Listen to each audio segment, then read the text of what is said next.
আমি সেটাই ঝটপট চলে এসেছি আজকেও কিছু নতুন নতুন ইয়োগা নিয়ে। আর ভিডিওটা প্রথম থেকে শেষ পর্যন্ত দেখতে থাকুন। আজকেও 3 ইয়োগা শেয়ার করব। আর 3টে ইয়োগা কী কী শেয়ার করছি সেটা ঝটপট দেখে নিন। আর কেমন লাগলো অবশ্যই নিচে কমেন্ট করুন।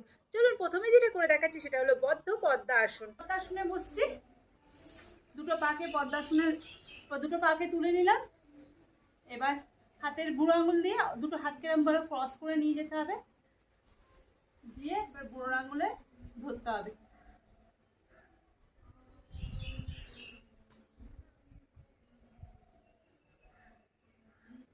এইভাবে থাকতে হবে খানিকক্ষণ, বডিটা একদম স্ট্রেট।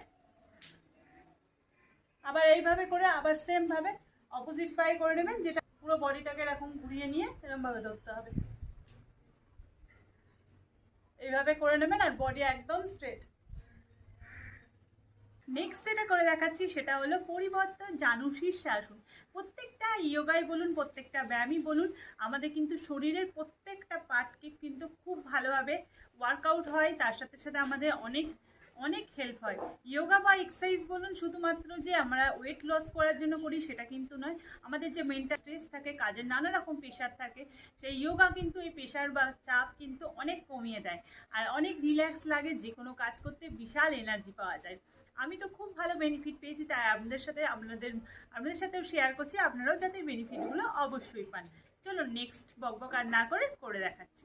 আগে আমি বসে নিচ্ছি, এভাবে স্ট্রেচ করে নিচ্ছি। এবার বডিটাকে ফোল্ড করতে হবে, মাথাটাকে টাচ করে দেবেন নিয়েতে। এভাবে যতক্ষণ থাকতে পারবেন ততক্ষণ থাকবেন। 30 সেকেন্ড যদি পারেন তাহলে 30 সেকেন্ড থেকে নেবেন।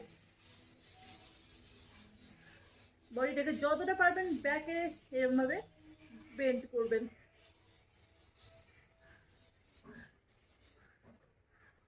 এবার অপোজিট সাইডে আমি আবার করে দেখাচ্ছি। পাটাকে এরকমভাবে বেন্ড করলাম, দিয়ে এলবোটা টাচ করলাম, অপোজিট হাত দিয়ে আবার এই পাটা ধরে এবার বডিটাকে যতটা পারবেন ফোল্ড করবেন, ব্যাকে নিয়ে যাবেন।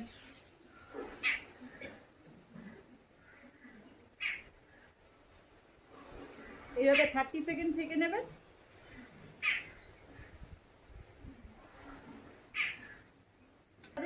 আবার অপোজিট হাত দিয়ে পাটাকে টাচ করে বডিটাকে পেছন দিকে ব্যাকে ফোল্ড করতে হবে। এইভাবে যতক্ষণ পারবেন 30 সেকেন্ড অন্তত থাকবেন।